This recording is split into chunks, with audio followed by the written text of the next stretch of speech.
UFOs are real, burgeoning, not going away. I'm your intrepid host, L.A. Marzulli. Welcome to part 5. We're kind of decoding or looking at Dr. Stephen Greer's incredible presentation, his writings that he gave to Congress, and we're unpacking it page by page, and we'll get into that. But first, a word from our very trusted sponsor. A 2025 survey found that over half of U.S. adults are concerned about how fast their skin is aging, and 40% fixate on random wrinkles or dark spots. If that sounds like you, you're not alone. More and more people are noticing visible changes in their skin far earlier than expected. Folks, this is why I use my secret anti-aging weapon, and I'm obsessed with the changes I've noticed in my skin. It provides my skin with the 5 must-have types of premium collagen needed to help reduce wrinkles. Since taking it, I've experienced smoother skin, more elasticity, fewer fine lines, and a more youthful glow. Plus, it mixes smoothly with my morning coffee or tea. Folks, I use it. I don't even mix it with the coffee. I just use it with water. Mix it up really well. I have one of those little stirring things, and voila, down my neck it goes, and I do it daily. Folks, be sure to grab a bag of ageless multi-collagen now while it's 51% off. Only www.healthwithla.com. Healthwithla.com. And help take years off the clock. Plus, by ordering now, you're also guaranteed to get a free VIP live health and fitness coaching for life. A free ebook titled The 14 Foods for Amazing Skin, 60-day satisfaction guarantee, and of course, free shipping. Folks, once again, www.healthwithla.com. You know, I've been taking this for a while now. I've noticed the difference. I actually had someone write in and go, "L.A., what are you taking? You look younger." So, look, I don't know whether it's related to that, but all I know is that I take the collagen as often as possible every day, as long as I remember. I keep it right on the counter, and I've noticed the difference. Check it out, folks, healthwithla.com. That's healthwithla.com. I just want to extend a warm welcome to newcomers that are checking our site out. We do a show every single day. Don't wait for YouTube to tell you, hey, there's a new show, because they won't do it. But we do a new show every single day. Hats off to our editor, the faithful and trustworthy John Adam. And so he does all the editing for the shows, but I'm in my studio here in an undisclosed location somewhere deep in the heart of Santa Monica Mountains. If you have not subscribed, please subscribe. We're over 250,000 subscribers. I can't even get my head around that. And if you want to become a member, it's for a little less than $10 a month. You get 10% off everything in the store. Think about that, 10% off. You get the monthly news magazine, and my editor, Sandra Allison, was saying it's 75 pages this month. It's like, oh my gosh, what has she done? So a lot of content in that, and members only will get that for free. And of course, you'll get free content that I should say members only content that the rest of the people don't get. We do about 2 of those every single week. So check it out, become a member. I want to thank you for coming here. Let's get into this, because this next witness he just calls himself TE, Man-Made and Extraterrestrial UAP Experiences, 2004 Nevada. So here we go. In early 2004, I was sent to the North Nellis Range within the Nevada test site to assist in recovering a downed bird. I was originally recruited out of Fort Campbell, Kentucky. I held a top security clearance, and my area of expertise involved the recovery and cleanup of crashed debris from conventional military aircraft. Since many of the components of these aircraft have classified components, I had to go through a top secret training process. I always arrived on site during deployment wearing a protective hazmat suit. At the North Nellis Range, I was sent to work with a more specialized team directed by Delta Force Special Operators. In one incident, this is going to be pretty heavy. In one incident, I discovered a triangular-shaped man-made UAP laying on the desert floor. It measured approximately 253 feet across and was light-colored. It had a diamond-shaped crew compartment with gold-tinted windows, similar in appearance to the 117 stealth fighter. The craft was comprised of what looked like multiple composite panels, and I could easily see that the entire craft was fastened using rivets. Okay, so this is not something that's extraterrestrial. This is what's important. This is a man-made, a human-made object, but it's got components in it, which, as we'll see, are linked to them. And we'll just leave it at that. Here we go. The primary feature on the craft was a large hemispherical dome on its upper surface. It was constructed of many metallic gray-colored hexagons, positioned around the periphery of the lower section of the dome, and written on the composite panels were multiple and red-colored no-step warning markers. So this is a man-made object, let's make no mistake about that. The triangular-shaped craft had one red light on the aft left side and a corresponding green light on the right side. Of special interest was a cylindrical brushed aluminum structure which dominated the rear of the craft. Eventually, it was retrieved using nylon webbing and tarps that were placed on its upper surface to conceal it during transport. In a second event in May 2004, I was scrambled with a group of Delta Force personnel and was flown by helicopter to the North Nellis Range. We were about 100 miles north of the helicopter base. Upon arrival, approximately 200 yards away, stood a large sunflower seed-shaped object. It was propped up on 4 landing gear legs and measured approximately 60 to 65 feet across. It had been hit with a directed energy weapon that did not destroy the craft but stunned it.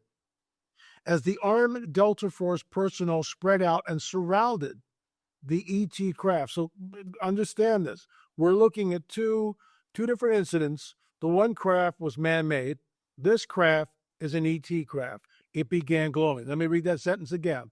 As the armed Delta Force personnel spread out and surrounded the ET craft, it began glowing red. Through some energy device, the personnel began falling and slumping over on the ground. Let that sink in.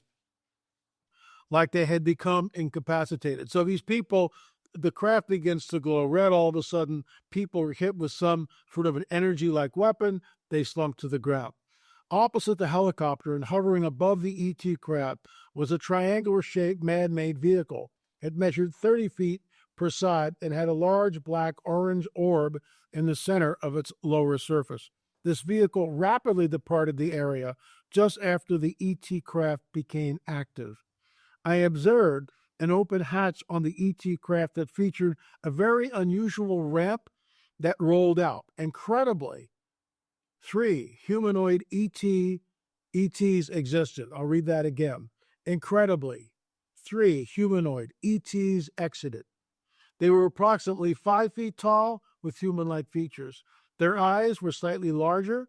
They were bald with no ear flaps. They were wearing one-piece, tight-fitting, opalescent suits. Let me stop you right there. In our film, the 10-box DVD set, we go back into my interview with 2 people that had a deathbed confession from a man by the name of Colonel Hill. And Colonel Hill talked about the Roswell crash. He was flown there. This is all in the film, by the way. He was flown there to Roswell, and he tried to make contact with one of the beings who appeared to be alive, is still alive. And this entity was wearing a one-piece, tight-fitting, opalescent suit. Exactly what Jim and Carolyn conveyed in the interview that I did with them, which is in the 10-box DVD set. Hat off to my co-director and my business partner, Gil Zimmerman, about this. So how many times do we have to hear this before we begin to understand that this phenomenon is real, burgeoning, not going away? This is another witness from, years later, decades after the Roswell, same thing going on.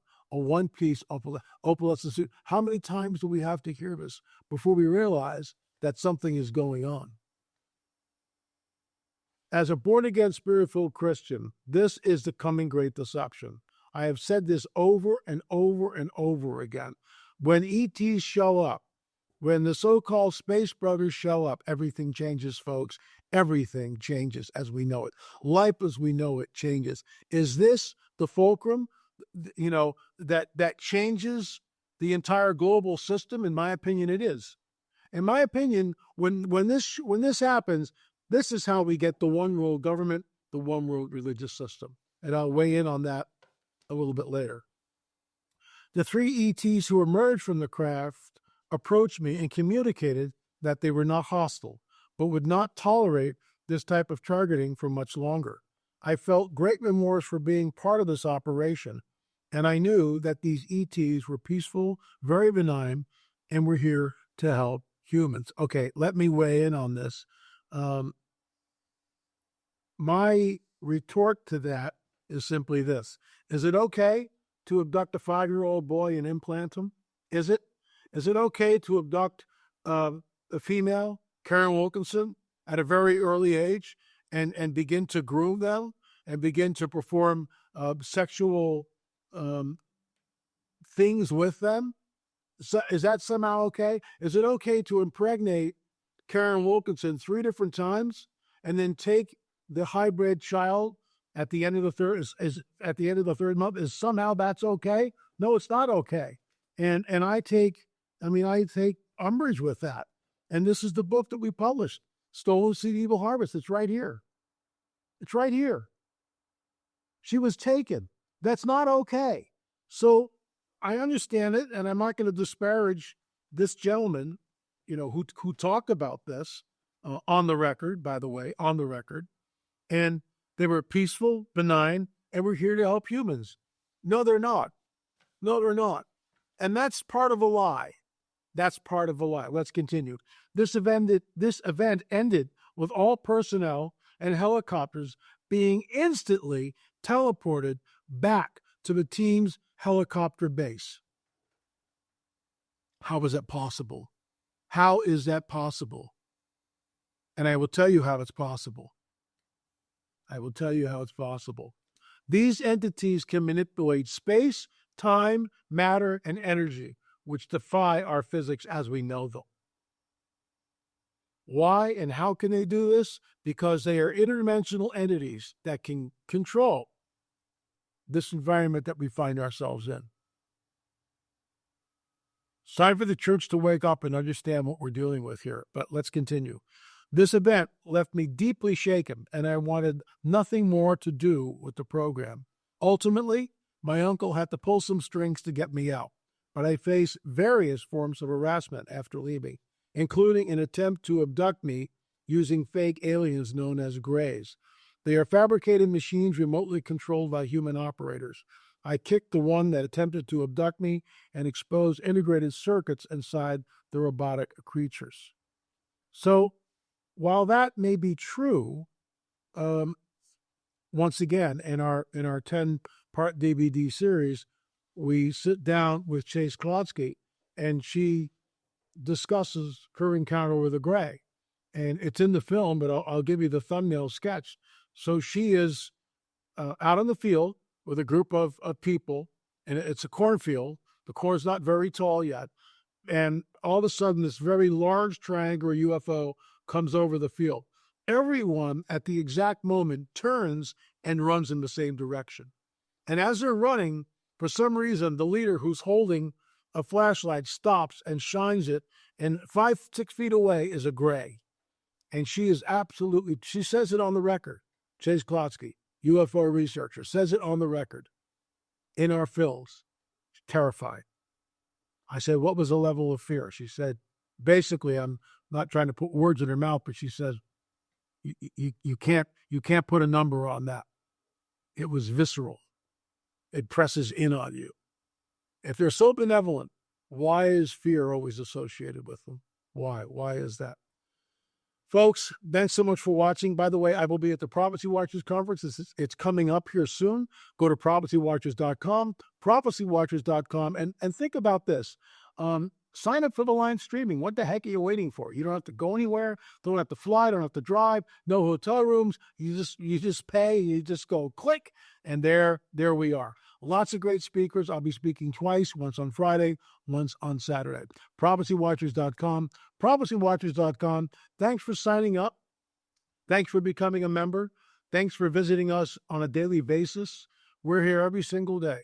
and we keep an eye on the burgeoning UFO phenomena, which is not going away, folks. It's not, as well as the prophetic pulse of what's happening on the planet. Thanks so much for watching. I'll be back tomorrow with another episode.